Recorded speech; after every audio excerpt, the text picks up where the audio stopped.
Hello दोस्तों, तो स्वागत है आप लोगों के इस नए वीडियो में। तो फ्रेंड्स, आज के इस वीडियो में हम बात करने वाले हैं कि अगर आप आरआरबी ग्रुप डी की तैयारी करना चाहते होंगे या फिर करने के लिए सोच रहे हैं, आपने आरआरबी ग्रुप डी का फॉर्म फिलअप कर चुके हैं और आप सोच रहे हैं कि जो मैं अब जो हूँ कैसे इसको आरआरबी ग्रुप डी का तैयारी करूं, कहां से करूं, कैसे करूं, कौन सा सब्जेक्ट कितना पढ़ना है, कैसे पढ़ना है, वो सारा का सारा इस वीडियो में मैं पूरा डिटेल्स में बताने वाला हूं। और ये किस प्रकार से पढ़ना है वो टोटल का टोटल इस वीडियो में मैं बताऊंगा। तो देखिए, इसका फॉर्म फिलअप तो है हो चुका है, आप कर चुके हैं। जो भी जोन से आपको अच्छा लगा उस जोन को आप उस जोन में अपना फॉर्म फिलअप कर चुके होंगे। तो चलिए अब बात करते हैं कि अगर आप फॉर्म फिलअप कर चुके हैं ग्रुप डी का, तो इसका तैयारी कैसे करें। आप बिल्कुल घर से आप इस ग्रुप डी में बिगनर हैं, आपको जो है ज़्यादा कुछ नहीं आता, मतलब कुछ आता ही नहीं है, फिर भी आप जो है इस ग्रुप डी का फॉर्म फिलअप करके आप जो है ग्रुप डी का एग्ज़ाम निकाल सकते हैं। लेकिन उसके लिए आपको जो है एक सही स्ट्रेटजी अपनाना होगा, सही रणनीति अपनाना होगा। तो चलिए इस वीडियो में मैं जो हूँ सही स्ट्रेटजी बताऊँगा, क्या स्ट्रेटजी होने वाला है ग्रुप डी के लिए। तो देखिए, आपको जो सबसे पहले ग्रुप डी का सिलेबस और एग्ज़ाम पैटर्न जानना होगा, क्योंकि अगर आप सिलेबस और एग्ज़ाम पैटर्न अगर नहीं जानिएगा तो आप जो है एग्ज़ाम को क्रैक नहीं कर पाइएगा, क्योंकि आपको पता ही नहीं होगा कि कौन सा सब्जेक्ट को कितना पढ़ना है, कैसे पढ़ना है और कहाँ से पढ़ना है। तो चलिए सबसे पहले इसी को जानते हैं। सबसे पहले इस वीडियो में बताऊंगा कि इसका आरआरबी ग्रुप डी का जो है सिलेबस क्या है, एग्ज़ाम पैटर्न क्या है। अगर आप नहीं जानते होंगे तो आप इस वीडियो को देखिएगा, और जानते भी होंगे तो आप थोड़ा सा वेट कर लीजिए, उसके बाद मैं बताऊँगा कि कहाँ से कैसे पढ़ना है। तो देखिए, आप बिल्कुल घर से ही तैयारी करना चाहते हैं तो घर से ही तैयारी हो जाएगा, आपको कहीं जाने की ज़रूरत नहीं है। सिर्फ ऑनलाइन मोड यानी कि ऑनलाइन से पढ़ करके आप जो है सिलेक्शन ले सकते हैं ग्रुप डी में। तो इसके लिए आपको जो है सबसे पहले आपका सिलेबस क्या है, एग्जाम पैटर्न क्या है। तो देखिए, इसमें जो है 4 सब्जेक्ट पूछा जाता है, इसमें जो है 4 सब्जेक्ट पूछा जाता है। इसमें सबसे पहले मैथ आ जाता है, रीजनिंग आ जाता है, साइंस आ जाता है और जीएस आ जाता है।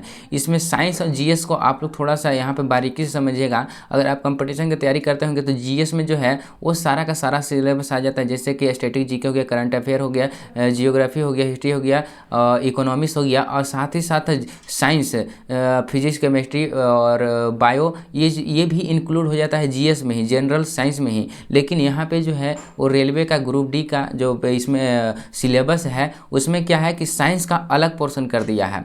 तो कैसे किया है, चलिए देखिए। अगर मैथ है, मैथ सब्जेक्ट की बात करें तो मैथ में आपको जो है 25 क्वेश्चन पूछेगा और 25 क्वेश्चन में से 25 मार्क्स आपको लाना होगा। उसके बाद रीजनिंग है, तो रीजनिंग में 30 क्वेश्चन पूछेगा और प्रत्येक क्वेश्चन 1 नंबर का रहेगा, तो 30 मार्क्स का हो जाएगा।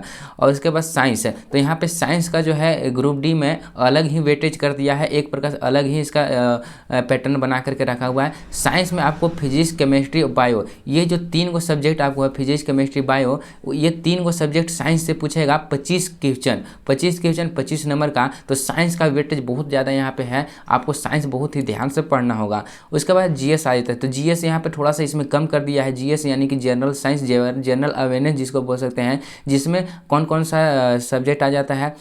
स्टैटिक जी के जो है पूरा का पूरा आ जाता है। उसके बाद करंट अफेयर आ जाता है, उसके बाद जियोग्राफी, हिस्ट्री, इकोनॉमिक्स, और ये सब टोटल का टोटल इसमें जीएस में आ जाता है। और क्वेश्चन कितना इससे मिला करके 20 ही क्वेश्चन पूछेगा। तो ये जो है टोटल का टोटल 100 क्वेश्चन हो जाएगा। मैथ, रीजनिंग, साइंस और जीएस मिला करके 4 सब्जेक्ट जो है, 4 सब्जेक्ट से आपको जो है वो 100 क्वेश्चन हो जाता है। प्रत्येक क्वेश्चन जो है वो 1 मार्क्स का रहेगा, तो टोटल मार्क्स भी हो जाता है 100। तो आपको जो है वो 100 मार्क्स में ज़्यादा से ज़्यादा आपको स्कोर करना होगा, तब जा करके आपको हो सकता है इसमें सिलेक्शन हो जाए। तो ये रहा एग्जाम पैटर्न, सिलेबस रहा मतलब एक प्रकार से।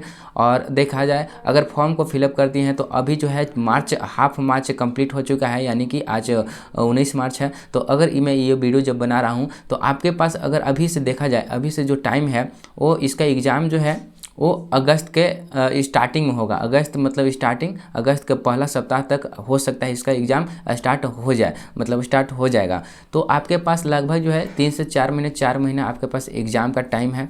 तो ये 4 महीना में आपको इसी जो मैं स्ट्रेटजी बताने वाला हूँ उस स्ट्रेटजी को आपको फॉलो करना है। 4 महीने में आपको जो है कैसे तैयारी करना है अगर आप बिगनर हैं। तो इस प्रकार से आपको सबसे पहले सिलेबस, एग्जाम पैटर्न हुआ, उसके बाद आपके पास 4 महीने टाइम बचता है इस सिलेबस को पढ़ने के लिए।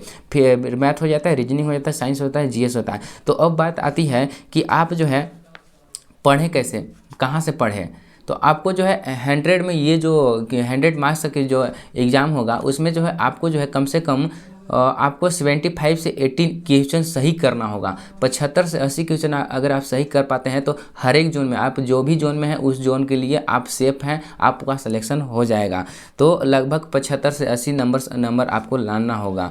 और ये जो एग्ज़ाम इसका जो है 90 मिनट का समय दिया जाता है, तो 90 मिनट में ही आपको कंप्लीट करना होगा। तो अब बात करते हैं कि तैयारी कैसे करें, कहाँ से करें। तो देखिए, तैयारी करने के लिए कोई भी टीचर का एक बैच खरीद लीजिए, कोई भी प्लेटफॉर्म का, जैसे कैरियर हो गया, RWA हो गया, एग्जामपुर हो गया, अड्डा हो गया, अड्डा 24/7 हो गया। तो ये सब जितने भी प्लेटफॉर्म हैं, ऑनलाइन प्लेटफॉर्म जहाँ पर कंपटीशन के लिए पढ़ाया जाता है, तो आपको जो है कोई भी एक प्लेटफॉर्म पर सबसे पहले बैच को खरीद लेना है। ज़्यादा बैच का यहाँ पे प्राइज नहीं है, तो आप इतना भी एफर्ट कर सकते हैं कि हाँ जो हूँ एक सिलेक्शन मतलब सरकारी नौकरी में जाने के लिए आप जो है 500-1000 रुपये का बैच खरीद सकते हैं। अगर आप नहीं खरीद सकते हैं 500 रुपये में कोई भी बैच, तो चलिए मैं इस वीडियो के मतलब इस वीडियो के डिस्क्रिप्शन में एक व्हाट्सएप नंबर दूंगा, उस पर कांटेक्ट कीजिएगा। मैं आपको वहां से बिल्कुल फ्री में बैच दूंगा। मतलब थोड़ा सा ही प्राइस लगेगा, ज़्यादा प्राइस मैं वहां पर नहीं चार्ज करूंगा, और उतना ही चार्ज में जो है आपको जो है अच्छा से वहां पर एक कैरियर प्लेटफॉर्म का वहां पर आपको जो है बैच दे दिया जाएगा। ग्रुप डी का स्पेशल ग्रुप डी का बैच दे दिया जाएगा। वहाँ से आप जो है वहाँ से आप जो है बैच को पूरा का पूरा बैच में जो जिस प्रकार से सिलेबस पढ़ाया जाएगा उस प्रकार से सिलेबस को कंप्लीट कर लेना है। उसी प्रकार सिलेबस कंप्लीट करने के बाद जो भी बैच में पढ़ाया जाएगा, आँख बंद करके आपको जो है बैच को पढ़ लेना है।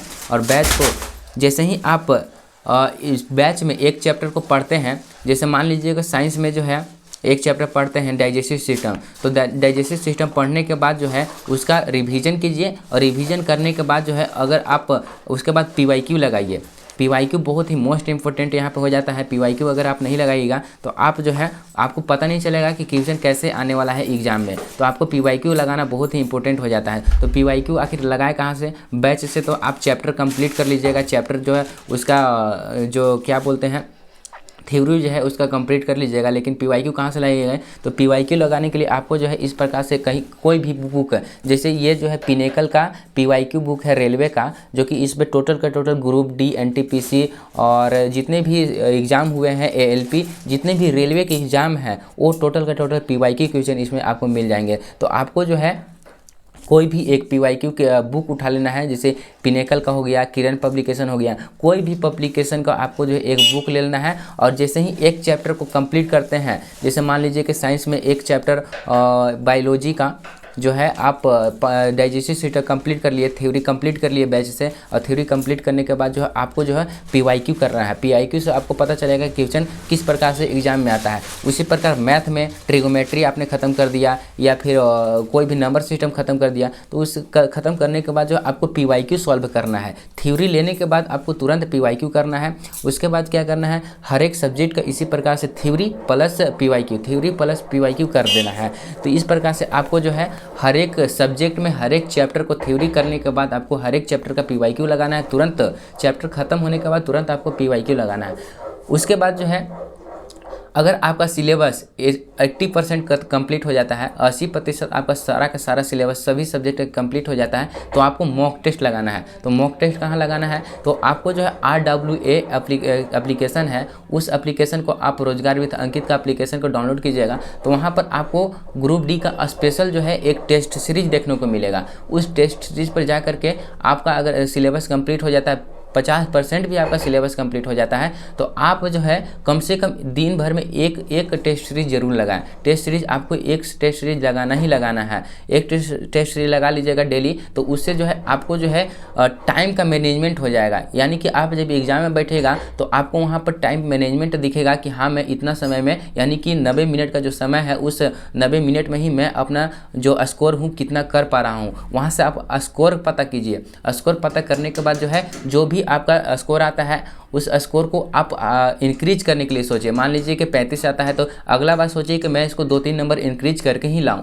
उसके बाद क्या जो है, अगर आप जैसे ही टेस्ट सीरीज को टेस्ट दे देते हैं। टेस्ट देने के बाद जो है आपको जो है कभी भी जब भी आपका समय मिले तो आपको टेस्ट सीरीज को ओपन करके एनालिसिस करना है कि मेरा कितना क्वेश्चन गलत हुआ है और कितना क्वेश्चन सही हुआ है, वो टोटल का टोटल और कितना क्वेश्चन जो है मैंने अटेम्प्ट ही नहीं किया, तो वो जितने भी हैं वो टोटल का टोटल जो है आपको फिर से जो टेस्ट सीरीज दिए हैं उसको आपको पढ़ना है, एनालिसिस करना है, कौन सा क्वेश्चन कैसे आया था उसका पूरा का पूरा एनालिसिस करके फिर से आपको रिमेंबर करना है उस टेस्ट सीरीज को। और टेस्ट सीरीज को रिमेंबर करने के बाद उसके बाद डेली का डेली उसी प्रकार से आप एक टेस्ट सीरीज देते जाइए और अपना सिलेबस को कंप्लीट कीजिए और PYQ आप लगाते रहिए। तो इस प्रकार से ही आपको जो है इस ग्रुप डी में सिलेक्शन हो सकता है।